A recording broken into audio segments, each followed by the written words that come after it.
2장 28절 29절입니다.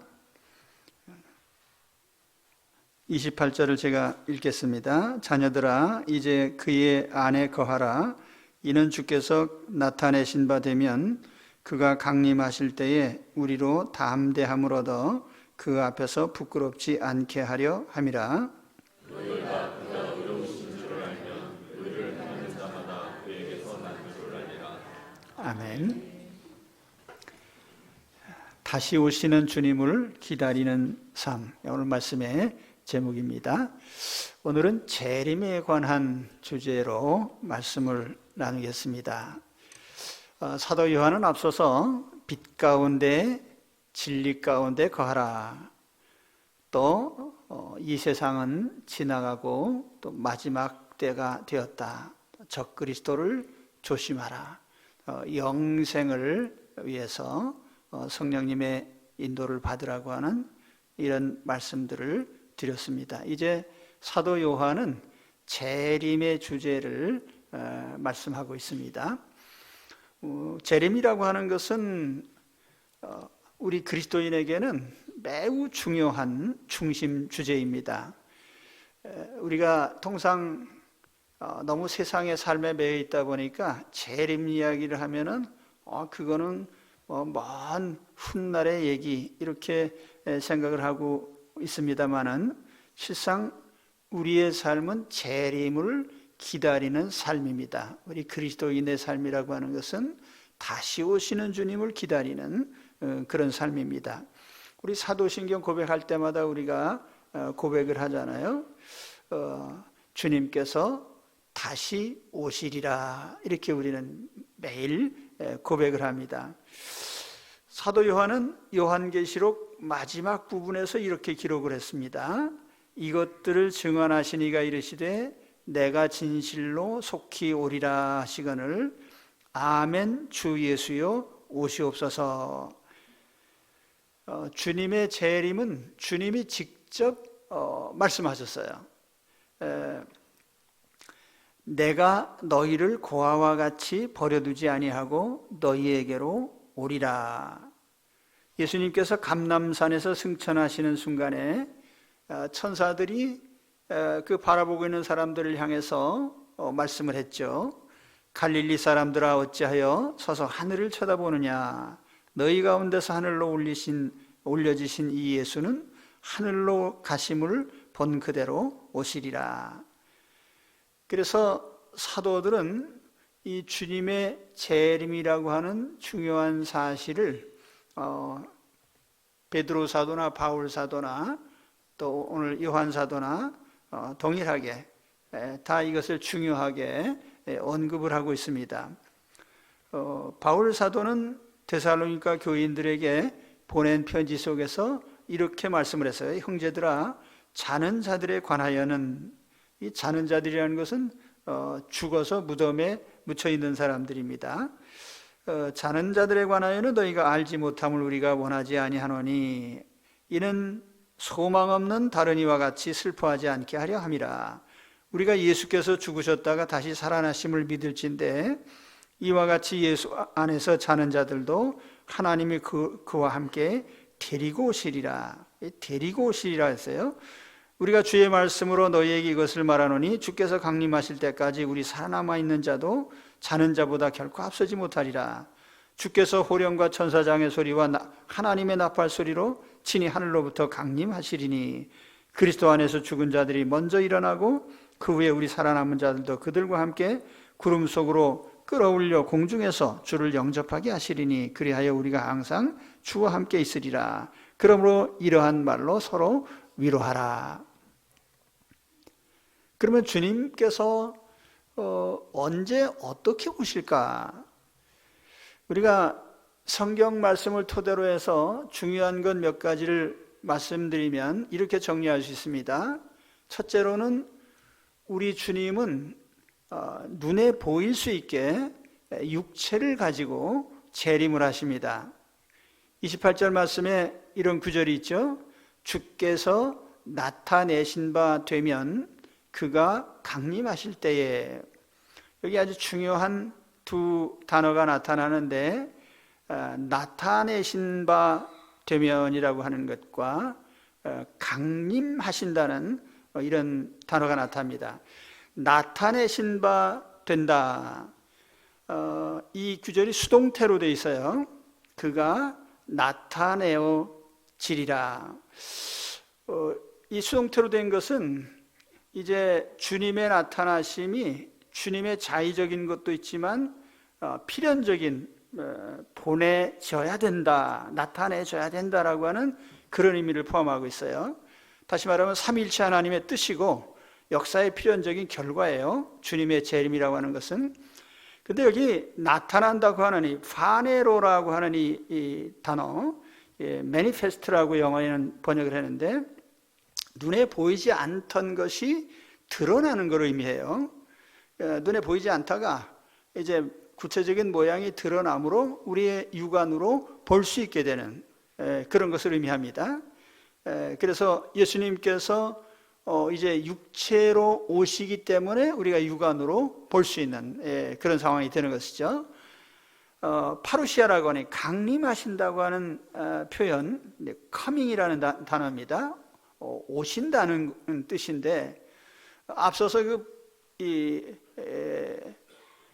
파네로라고 하는 나타난다는 것과 같이 이 오신다는 표현 역시 육체적인, 그래서 우리가 눈으로 볼 수 있게 육체로 오신다고 하는 그런 의미를 여기에 지니고 있어요.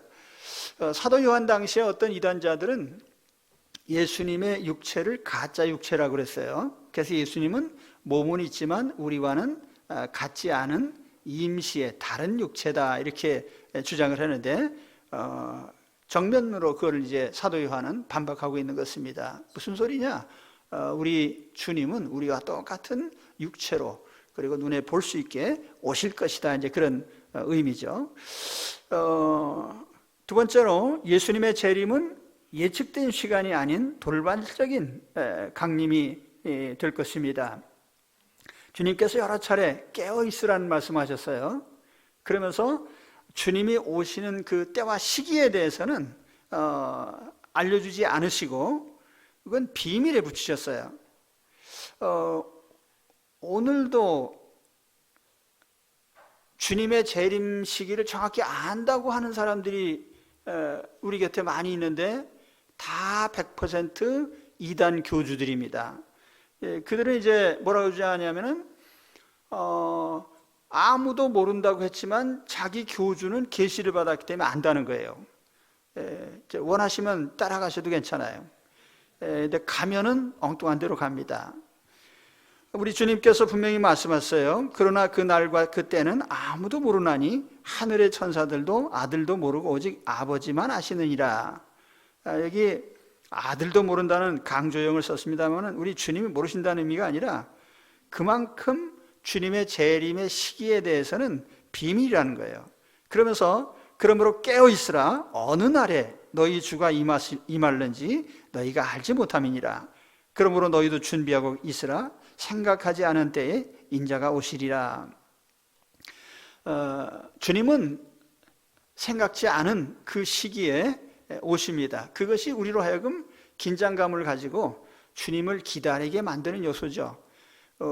어떤 이단 교주들처럼 은밀한 장소에 남모르게 오시는 주님이 아니고 주님은 공개적으로 분명히 보실 수 있도록 오실 것입니다. 그리고 그것은 어떤 우리가 아는 시간이 아닌 임의의 시간에 오실 것입니다. 그 다음에 세 번째로 주님의 재림은 전 인류적이고 전 역사적이고 전 우주적인 그런 강림이에요. 그래서 주님의 재림은 전 인류의 심판과 역사의 마감을 가져오게 되어 있습니다. 전 우주가 주님의 재림과 함께 마감이 되고 주님과 함께 새롭게 시작이 됩니다. 그래서 요한계시록 20장에 보면 이런 말씀이 나와요. 또 내가 크고 흰 보좌와 그 위에 앉으신 이를 보니 땅과 하늘이 그 앞에서 피하여 간데 없더라. 또 내가 보니 죽은 자들이 큰 자나 작은 자나 그 보좌 앞에서 있는데 책들이 펴 있고 또 다른 책이 퍼졌으니 그 생명책이라. 죽은 자들이 자기 행위를 따라 책들에 기록된 대로 심판을 받으니 바다가 그 가운데서 죽은 자들을 내주고 또 사망과 음부도 그 가운데서 죽은 자들을 내주매 각 사람이 자기의 행위대로 심판을 받고 사망과 음부도 불못에 던지니 이것은 둘째 사망 곧 불못이라. 누구든지 생명책에 기록되지 못한 자는 불못에 던지더라. 그래서 우리 주님의 재림은 전 우주적인 역사이고 이로 말미암아 모든 인간의 역사가 심판받고 마감되는 그런 의미를 지니고 있습니다. 그래서 이러한 주님의 재림이 그리스도를 배척하는 사람들에게는 심판과 영원한 멸망의 결정이 되는 것이고, 그러나 주님을 기다리고 있는 우리 성도들에게는 이것은 매우 영광스러운 재림이 될 것입니다. 그렇기 때문에 오늘 사도 요한이 우리에게 말씀하려고 하는 것은 우리가 영광스럽게 다시 오시는 주님을 맞이할 수 있기를 바라는 것입니다. 오늘 우리 모두가 영광의 주님의 재림을 맞이할 수 있는 우리 온 성도들이 되시기를 축원합니다. 그 다음에 그러면 주님의 재림을 기다리는 우리는 어떻게 살아야 되나라고 하는 이 과제에 대해서 오늘 본문의 사도 요한은 몇 가지 우리에게 권면을 하고 있습니다. 첫째는 우리 지금 주 안에 있으라는 말씀을 하셨어요. 28절 초반에 자녀들아 이제 그의 안에 거하라 라는 말로 시작을 했죠. 이제 주 안에 거주하고 있어야 된다.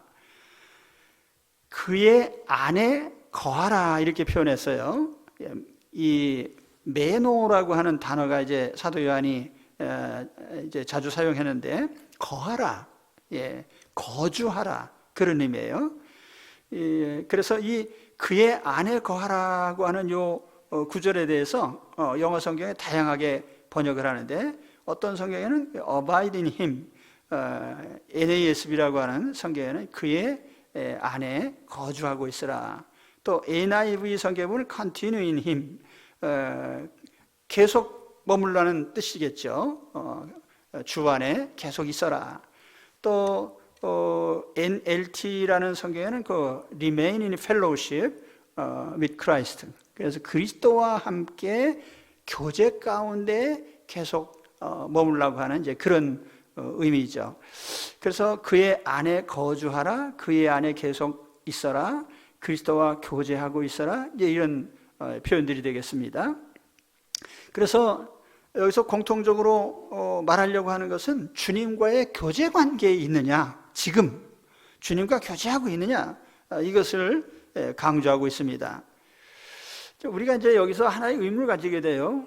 주님이 장차 종말에 재림하신다고 했는데 그러면 또 주님과 교제하고 있으라는 건 뭐냐?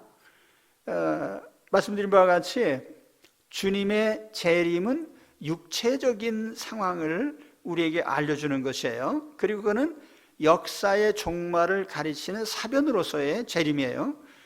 그러니까 주님이 육체를 가지고 오신다는 점, 그로 말미암아 역사가 마감된다고 하는 이런 중대한 의미를 포함하는 것이 재림이에요. 그러나 영적인 측면에서 보면은 우리 그리스도께서 항상 우리와 함께 하시리라고 약속을 하셨어요. 볼지어다 내가 세상 끝날까지 너희와 항상 함께 있으리라. 그래서 우리 주님께서 영으로 우리 가운데 임하여 계시고 우리는 그러한 주님과 항상 교제하는 관계에 있어야 됩니다.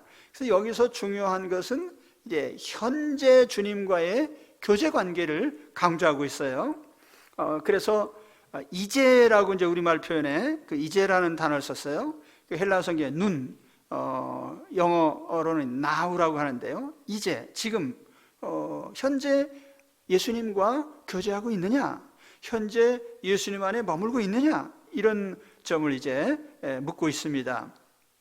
자, 우리가 예수님을 믿고 영접했습니다. 그래서 우리가 주님과 교제하는 이런 삶이 현재 지속되고 있어야 돼요. 자, 우리 신앙이 언제나 현재형인 것이 가장 중요합니다. 현재형의 신앙. 자, 우리가 이렇게 생각할 수 있어요. 과거형 신앙이 있어요. 나도 예전에 믿었어, 이런 의미죠. 전도하다 보면은 가끔 그런 사람들 만나요. 나도 전에 교회 다녔어요. 그리고 교회에서 뭐 학생회장도 하고요, 교회에서 뭐 이런저런 일도 하고 그랬었습니다. 그래서 지금은 아무것도 아니죠. 그러니까 왕년에 내가 이랬습니다라고 하는 것이 아무 의미가 없다는 것이죠. 현재 주님을 믿고 의지하고 주 안에 머물고 있는가, 이것이 아주 중요한 것이에요. 미래형 신자들도 가끔 만납니다. 제가 지금은 안 믿지만 앞으로 믿을 겁니다. 그러나 하나님이 언제 그 생명을 들어갈지 모르기 때문에 우리가 미래형 신앙이라고 하는 것도 사실 실속이 없는 것이죠. 가장 중요한 것은 현재 내가 주님을 믿고 의지하는 이 신앙 상태를 유지하고 있는 거예요. 그래서 언제든지 현재형 신앙이 되시기 바랍니다. 그럼 내가 지금 주 안에 머물고 있는 무슨 증표가 있습니까? 사도 요한은 여러 가지 권면을 했죠. 사도 요한의 이런 권면들을 질문형으로 바꾸면 이런 것들이 될 겁니다. 나는 빛 가운데 행하고 있는가? 나는 진리 안에 있는가? 진리를 행하고 있는가? 다시 말하면 복음 안에 머물고 있는가? 예수 그리스도만 구주로 확실히 믿고 의지하고 있는가? 나는 형제를 사랑하고 있는가? 나는 죄를 짓지 않고 거룩해지려고 노력하고 있는가?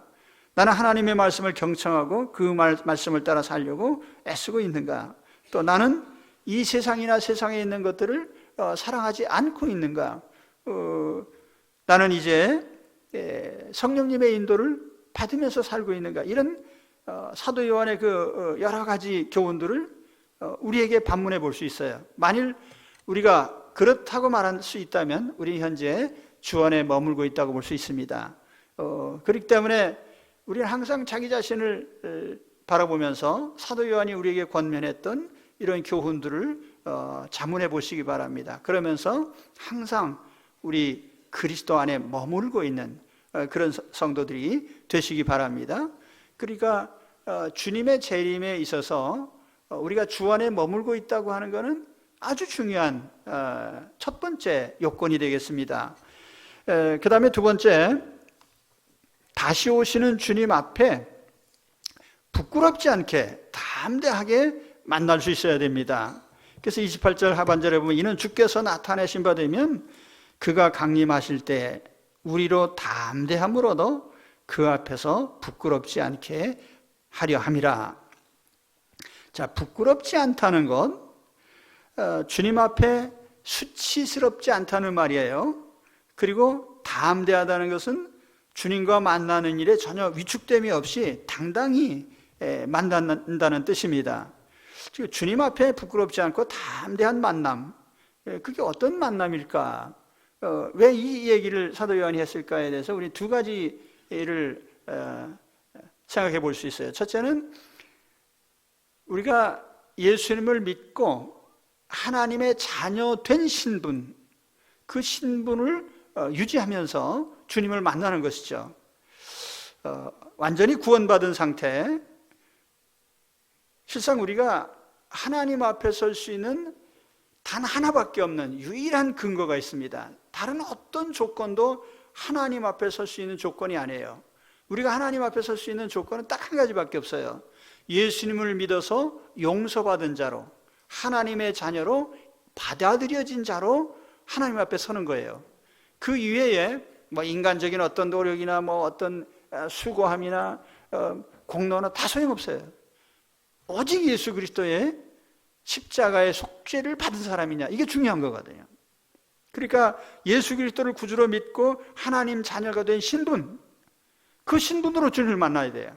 예수님을 배척하고 예수님을 거부하고 하나님의 용서를 받아들이지 않는 사람이 하나님 앞에 어떤 것을 가지고 서더라도 하나님 앞에 그것은 부끄러운 만남이 될 것입니다. 자, 이 점에 대해서 마태복음 22장에 한 가지 비유가 나타나요. 거기 마태복음 22장에 보면 왕의 혼인잔치 비유가 나옵니다. 왕이 이제 아들의 잔치를 베풀었어요. 근데 초대한 손님들이 다 안 왔어요. 그래서 그러냐? 그러면 저 거리로 나가서 여기저기 다니면서 아무나 다 불러와라. 그래서 잔치 자리에 사람들이 그렇게 앉았는데 보니까 그 중에 예복을 입지 않고 앉아 있는 사람이 있더라. 이 예복을 입지 않았다는 이 말이 무슨 뜻일까? 저는 그 의미에 대해서 여러 가지 추측을 해봤는데, 여러분 거지가 잔치에 초대받아 왔는데 예복이 있겠어요? 옷이 한 벌밖에 없는데. 이 말은 어떤 면에서는 이 잔치집의 주인이 누구인지 알고 예를 갖추고 있는, 그래서 자기가 초대받은 그 점에 대해서 내용을 알고 있는 그 예복이라는 게 도대체 뭐를 비유한 것일까? 여기 물론 이 잔치에 비유해 보면 잔치를 베푼 사람은 성부 하나님이고 아들은 예수 그리스도죠. 예수 그리스도의 혼인잔치라고 하는 것은 성경에 보면 비유적으로 재림을 의미하는 거예요. 주님이 재림할 때 우리 성도들이 하나님 앞에 서게 되는데, 그때 우리가 입어야 될 예복이 뭡니까? 그는 예수 그리스도를 믿고 속죄받은 그밖에 없어요. 다른 예복이 없어요. 그래서 사도들은 이와 같은 것을 예수님으로 옷 입었다 이런 표현을 썼습니다. 갈라디아 3장 27절에 보면 사도 바울은 누구든지 그리스도와 합하기 위하여 세례를 받은 자는 그리스도로 옷 입었느니라. 또 로마서 13장 14절에 보면 오직 주 예수 그리스도로 옷 입고 예수 그리스도로 옷을 입어라, 이렇게 이제 사도 바울은 표현했어요. 그 말은 뭐냐면 예수 그리스도를 믿고 의지함으로써 하나님이 입혀주시는 의의 옷을 입어라. 다시 말하면 예수님의 십자가를 통해서 속죄를 받고 용서받고 죄 없는 자로 하나님 앞에 서라는 그런 의미겠죠. 그렇기 때문에 주님이 다시 오실 때 부끄럽지 않는 만남이라고 하는 것은 다시 말하면 예수 그리스도를 믿고 의지함으로써 죄를 용서받고 하나님의 자녀된 그 신분으로 주님과 만나기를 바란다, 그런 의미겠죠. 딱 그런 분들이 되시기를 축원합니다. 그리고 또 한 가지 의미는 여기에 담대함이라는 거예요. 주님 앞에 설 때에 담대한 모습으로 만나라. 이 담대하다는 단어가 본래 단어적인 의미가 솔직히 말하는 것, 또 언론의 자유, 이걸 표현하는 단어예요. 그러니까 담대함이라는 건 말하자면 자유롭게 말하는 거예요. 그러면 주님 앞에 담대히 섰다, 하나님 앞에 담대하다, 그 말은 뭐죠?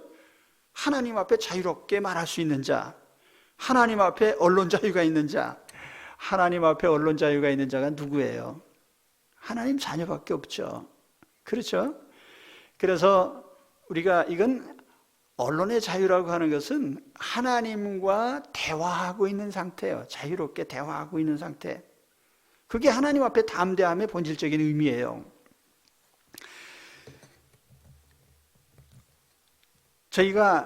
제 아이들이 어렸을 때 제가 종종 회초리를 들었어요. 그래서 이 세 놈이 아웅다웅 하다 보면 서로 싸우기도 하고 거짓말도 하고 그래요. 근데 그때 이제 회초리로 혼내는데, 근데 사실 요즘에는 내가 금지돼 있죠. 법으로 금지돼 있고 부모도 자녀를 그렇게 못 하는데, 제가 볼 때는 이거는 부모의 양육권 침해예요. 제가 볼 때는. 왜냐하면 자녀를 교육할 권리, 그것은 어떻게 보면 하나님이 주신 큰 권한이라고 저는 생각해요. 그리고 그 자녀가 진짜 잘 되게 하는 것이 무엇인지를 우리가 생각해 봐야 돼요. 근데 아무튼 제가 어려서 이제 아이들의 회초리를 들고 하면은 싸우다가 들이받고 그러다가 이제 두는 붙잡아 와가지고 이제 한 대씩 맞고, 근데 매를 때릴 때는 절대로 화를 내거나 아니면 분노하면서 자녀를 때리면 안 됩니다. 왜 매를 맞아야 되는지 알려줘야 돼요. 너 형제끼리 싸우면 돼? 너 아우가 돼서 형한테 대들면 되냐? 형이 아우를 주먹으로 치면 되냐? 그러면서 이제 가르쳐주고 돼. 그러고 이제 맞고 나서 맞은 이후에도 또 중요해요. 아빠가 왜 매를 때렸지? 이렇게 저렇게 잘했어? 잘못했지요. 그러고 나서 이제 그 다음 순서는 뭐냐면은 체온을 느끼도록 안아주는 거예요. 그래, 아빠가 너를 너무너무 사랑하는데 이렇게 하는 건 안 좋은 거야. 근데 제가 이 말씀을 드린 이유가 뭐냐면 한 1분쯤 지나서 언제 내가 혼났느냐는 식으로 또 도로 그냥 하면서 이 아빠 품에 달려들어요. 그러면 이놈이 어떻게 그런 용기가 났을까요? 아빠가 저를 사랑하는 줄 아니까. 자기 신분을 아는 거예요. 난 아빠의 아들이다. 아빠가 사랑하는 아들이다. 자, 하나님 앞에서도 마찬가지죠. 하나님 앞에 용기 있고 담대한 사람 누구예요? 하나님 앞에 자기 자신의 신분을 아는 사람이고, 비록 하나님 앞에 매를 맞아도 하나님이 나를 사랑하신다는 사실을 알고 있는 자예요. 저는 그래서 여기 하나님 앞에서의 담대함이라는 것을 기도 생활과 연결시켜서 생각을 해봅니다. 하나님 앞에서 언론 자유가 있는데 무슨 말을 해야 되겠어요? 하나님께 기도드리는 거죠. 이런저런 내 이야기를 다 말씀드리고, 기도라는 것은 꼭 뭐 요청하는 것만이 아니에요. 만일 기도가 요청이라면 요청할 거 없을 때 안 하지. 그런데 기도는요, 대화예요. 그렇기 때문에 내 형편을 수시로 하나님께 아뢰고, 또 하나님의 도움을 요청하고, 어떤 문제를 해결해 주시기를 간청하는, 그 우리 하나님 앞에 기도이고, 또 더 중요한 건 제가 볼 때는 기도라는 것은 대화예요. 하나님과 대화. 기도라고 좁은 의미로 저는 생각지 않습니다. 하나님과 대화하는 게 더 중요해요. 가끔 가다가 저는 차를 타고 여행하다가 창밖을 보면 문득 아름다운 꽃들이 피어 있고, 하나님 정말 멋있어요. 하나님은 위대하십니다. 이 우리 하나님과 대화죠. 파란 하늘에 흰 구름이 있는 하늘이 너무 아름다워요. 그걸 그냥 야 멋있네 그러고 끝나면은 그거는 하나님 앞에서 하나님 자녀의 도리가 아니에요. 하나님 너무너무 아름답습니다. 내가 저걸 그린들 저렇게 그릴 수 있나요? 우리 모든 삶에서 하나님과의 대화를 할 수 있는, 하나님 앞에서 언론 자유를 마음껏 누리는 분들이 되시기 바랍니다. 그래서 하나님과 대화하고 있는 사람이 막상 주님이 재림하셨다. 그때 아무 문제 없어요. 하나님과 대화하고 있는 사이니까 부끄러움 없죠. 담대하죠. 그런 모습으로 주님을 만나시기 바랍니다. 그 다음에 세 번째는 의를 행하고 있어야 된다. 29절 말씀에 보면 너희가 그가 의로우신 줄을 알면 의를 행하는 자마다 그에게서 난 줄을 알리라. 29절 말씀은 어법상 상당히 어색한 문구예요. 이게 이제 해석하는 데 있어서 여러 가지 좀 어려운 부분들이 있는데, 우선 그 에안이라고 하는 헬라어 단어로 시작을 하는데, 이 단어가 이제 만약, 영어로 하면 if라는 단어로 번역을 대부분 했습니다. 그때 since라고 번역한 단어도 있어요. 그래서 만약이라고 번역할 수도 있고, 또는 그러므로라고 번역할 수도 있어요. 이것을 이제 예를 들면 너희가 그가 의로우신 줄을 안다면, if로 번역한 것이죠. 의를 행하는 자마다 그에게서 난 줄을 알리라. 또 만약 그걸 신스라고 번역한다고 하면은 너희가 그가 의로우신 줄을 알고 있으므로 의를 행하는 자마다 그에게서 난 줄을 알아야 한다. 이렇게 이제 번역할 수도 있습니다.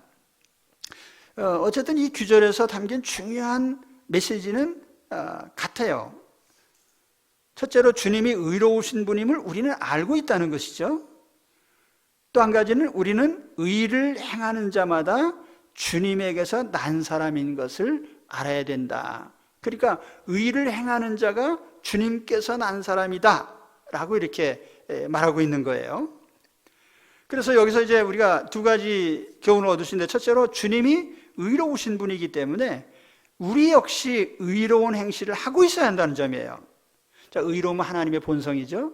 예수님이 왜 십자가에 돌아가셨어요? 우리를 의롭게 만드시기 위해서. 그럼 예수 그리스도를 믿고 의로워진 사람이 죄를 반복할 수는 없잖아요. 그렇기 때문에 우리 그리스도인들은 언제나 의를 행하는 것이 그것이 하나님의 자녀의 가장 당연한 임무인 것을 알고 있어야 됩니다. 만일 예수님의 속죄를 받고 하나님 앞에 의롭다고 인정받은 사람이 죄를 반복할 때 그 모습이 어떻게 되겠어요? 성경에 이런 표현이 있습니다. 만일 그들이 우리 주 대신 구주 예수 그리스도를 알므로 세상의 더러움을 피한 후에 다시 그 중에 얽매이고 지면 그 나중 형편이 처음보다 더 심하리니, 참된 속담에 이르기를 개가 그 토하였던 것에 돌아가고 돼지가 씻었다가 더러운 구덩이에 도로 누웠다 하는 말이 그들에게 응하였도다. 죄를 반복하는 사람의 모습을 개나 돼지에 비유했어요. 개나 돼지는 본능으로 움직여요. 본능으로 움직이기 때문에 이들에게 이성이 없어요. 이성이 없다는 것은 어떤 부분에서 자기 제어가 안 되는 거예요. 그리스도를 영접하고 거듭난 우리에게 가장 큰 은혜가 뭐죠?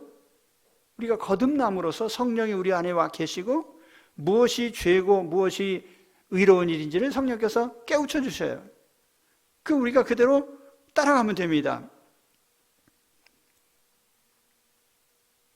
그리고 우리는 성령님께 언제나 내가 자신을 제어할 수 있는 그런 능력을 달라고 구할 수 있어요. 하나님은 응답해 주십니다. 내가 감당할 수 없는 죄에 직면했을 때에, 난처한 상황에 직면했을 때 단 몇 초라도 기도하셔야 돼요. 성령님, 나를 도와주세요. 내가 이 죄를 벗어나게 해주세요.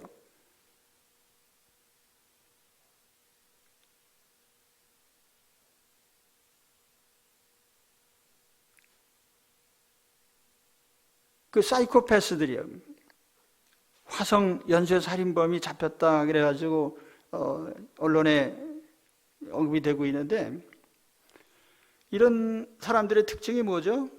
자기 제어가 안 되는 거예요. 그 누적 범죄자들의 특징이 뭐냐면은 그 죄를 멈출 수가 없어요. 계속 또 짓고 또 짓고 합니다. 자기 제어가 안 돼요. 외부의 어떤 깨우침이나 이런 것에 귀를 기울이지 않습니다. 우리는 항상 거듭난 자녀로서 하나님이 죄라고 말씀하신 것에 대해서 우리는 그것을 통제할 수 있는 그런 사람들이 되어야 돼요. 여러분, 우리가 세상 속에 살면서 세상에 얼마나 많은 죄들이 있습니까? 우리가 늘 직면하잖아요. 보고 듣고 직면하고. 그러나 중요한 것은 그런 속에서 우리가 그런 죄에 빠지지 않도록 우리 자신을 제어하는 것입니다. 여기 의를 행하라는 말은 우리가 완벽해질 수 있다 이런 의미는 아니에요. 우리가 결코 의로울 수 없기 때문에 예수님이 우리 대신 십자가에서 죽으신 거 아닙니까? 우리는 의로워지려고 애쓰는 것이죠. 하나님의 뜻을 행하려고 애쓰는 것이지 100% 다 이행할 수 있는 자들이라는 뜻은 아니에요. 그럼에도 불구하고 우리는 어제보다 오늘, 또 오늘보다 내일 한 가지 죄를 덜 짓고 죄를 더 감소시키기 위한 이런 노력들을 해야 될 것입니다.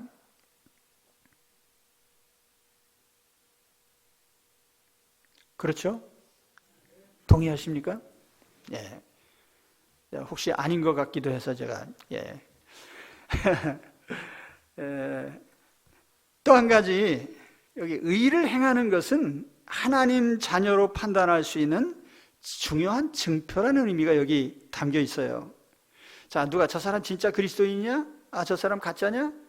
그럼 우리가 뭐 교회 다니고 예배 드리고 기도하고 찬송하고 이런 걸로 판단하는 게 아니고 그 사람이 과연 하나님이 원하시는 의로운 행실을 하고 있느냐, 이걸로 판단하는 것이 옳다는 거죠. 그렇죠? 우리가 구원받은 표식, 난 하나님의 자녀입니다. 나는 구원받았습니다. 자, 나는 그렇게 말할 수 있어요. 근데 다른 사람에 대해서 그런 말을 한다고 해서 그 사람이 진짜인지 가짜인지 우리가 어떻게 알아요? 세상에 보면은 말을 그럴싸하게 하는데 가짜들이 너무너무 많아요. 이 말에 대해서 제가 잠시 후에 또 말씀드리겠습니다. 아무튼 만일 그 행실이, 의로운 행실이 하나님 자녀인 표식이라고 하면, 그렇다고 해서 우리가 이걸 100% 그 사람이 의로운 행실을 하면 저 사람 예수 믿는 사람이라고 그렇게 단정할 수는 없어요. 그러나 그 사람이 의로운 행실을 하면 하나님 자녀라고 하는 하나의 증표가 충분히 된다는 거예요. 자, 그래서 예수님께서 이런 말씀하셨어요. 그들의 열매로 그들을 알지니 가시나무에서 포도를 또는 엉겅퀴에서 무화과를 따겠느냐. 이 가시나무, 포도, 엉겅퀴, 무화과 여러 종류가 나와요. 이거는 이제 하나님의 진짜 자녀는 그 열매로 판별할 수 있다는 겁니다. 좋은 나무가 나쁜 열매를 맺을 수 없고 못된 나무가 아름다운 열매를 맺을 수 없느니라. 아름다운 열매를 맺지 아니하는 나무마다 찍혀 불에 던지느니라. 그러므로 그들의 열매로 그들을 알리라. 나더러 주여 주여 하는 자마다 다 천국에 들어갈 것이 아니요 다만 하늘에 계신 내 아버지의 뜻대로 행하는 자라야 들어가리라. 최소한 우리는 우리의 행실을 통해서 하나님의 자녀인 것을 드러내야 됩니다. 나 예수 믿어요, 나 교회 다녀요, 이런 말을 하기 전에 하루만 같이 지내보면 이 사람은 하나님 믿는 사람인가 보다 알 수 있는 그런 행실을 하는 것이 사실은 더 중요하죠. 야고보 사도는 이런 말씀했어요. 영혼 없는 몸이 죽은 것 같이 행함이 없는 믿음은 죽은 것이니라. 야고보 사도가 이 말을 한 직후에 야고보 3장에서 어떤 말을 하냐면은 언행에 대한 얘기를 해요. 만일 말에 실수가 없는 자면 온전한 자다. 그리고 말을 올바로 해야 된다. 행실의 첫째가 언행이에요. 우리 그리스도인들은 상당히 고품격의 언어를 사용할 수 있어야 됩니다. 저는 우리 사회의 최대 문제가 언어의 문제라는 생각을 가끔 해봐요. 어린아이부터 어른까지 언어 체계가 무너졌어요. 고급 언어가 사라진 세대, 뭐 그렇게 볼 수도 있지만 또 한 가지 뭐냐면 언어라고 하는 단어가 지니는 의미가 파괴되고 있는 거예요. 그러니까 사회 지도층 인사들이 진실이라고 하는 이 단어를 쓸 때에 그것이 진짜 진실이 돼야 되는데 거짓이 됐단 말이에요. 그러면 진실이라는 그 단어의 의미가 없어져 버리는 거예요. 사랑이라는 단어를 함부로 열어놓고 사람을 죽이고 다른 사람 피해를 주고, 그러니까 사랑이라는 단어의 의미가 완전히 파괴되는 거예요. 우리는 어떤 단어가 의미하는 그런 행실을 전혀 하지 않아요. 그러다 보니까 이 언어가 쓸모없어졌어요. 저 사람이 사랑한다고 하는데 진짜 사랑하는 건지 미워하는 건지 분간이 안 가는 거예요. 제가 요즘 제일 싫어하는 게 뭐냐면 왜 그렇게 약칭을 많이 쓰냐 말이에요. 좀 시간이 걸려도 전체를 다 쓰면 되잖아요. 왜 꼭 세 자로 줄여서 말해야 됩니까? 유감이 있으면 저한테 얘기하십시오. 제가 볼 때 그렇단 말이에요. 세상이 하도 급하다 보니까 그냥 줄여서 말하는 것이 편해서 그런지 그 있는 말 그대로 다 써도 좋잖아요. 시간이 걸리더라도. 그리고 은어를 많이 쓰는 거예요. 사람이 진실하게 여러 사람과 교류를 하기 위해서는 공통된 언어를 써야지 왜 은어를 씁니까? 은어를 쓰다 보면은 끼리끼리, 그래서 의미를 모르고 누구에게는 숨기고 소통이 안 되는,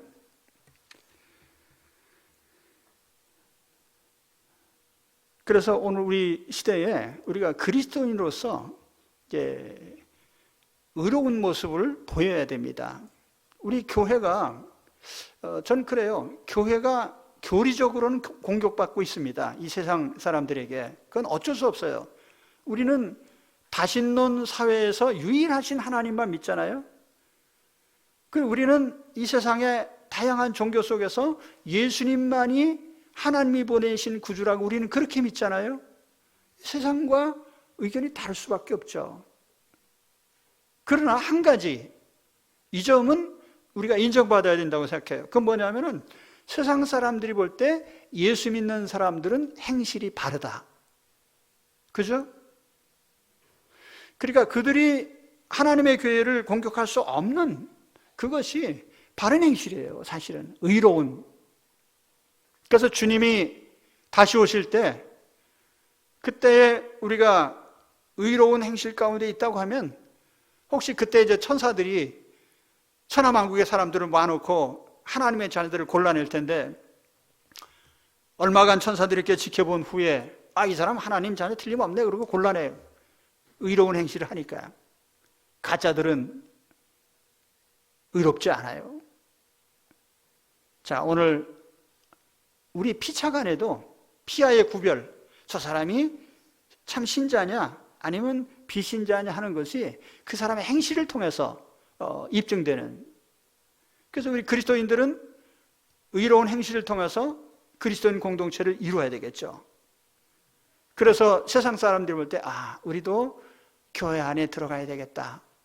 이 세상에 다 못 믿어도 하나님의 자녀들을 믿을 수 있다. 이런 말을 하면 얼마나 좋겠습니까? 그렇죠?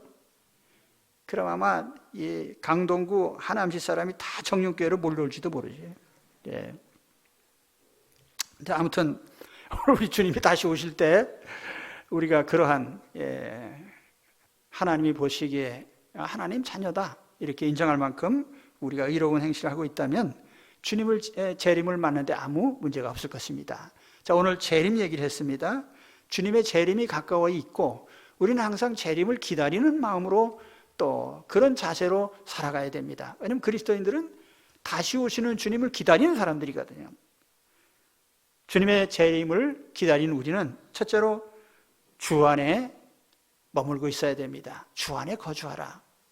지금 주 안에 거주하고 있어야 됩니다. 두 번째로 주님 앞에 부끄럽지 않게, 수치스럽지 않게 예수님을 믿고 용서받은 그 모습으로 또 담대하게, 다시 말하면 하나님 앞에 언론 자유가 있는, 하나님과 기도로 교통하고 있는 그런 가운데 주님을 만나면 좋겠다. 그리고 세 번째로는 의를 행하고 있는, 누가 봐도 하나님 자녀가 틀림없다고 판단할 정도로 우리가 이 혼탁한 세상 속에서 하나님의 자녀다운 우리 삶의 표시기를 갖춰야 되겠습니다. 이렇게 할 때에 우리 주님이 다시 언제 오시든지 우리는 아무 문제 없이 주님을 맞을 수 있을 것입니다. 주님이 다시 오실 때에 영광의 주를 맞이할 수 있는 우리 모든 성도들이 되시기를 주의 이름으로 축원합니다. 기도하겠습니다.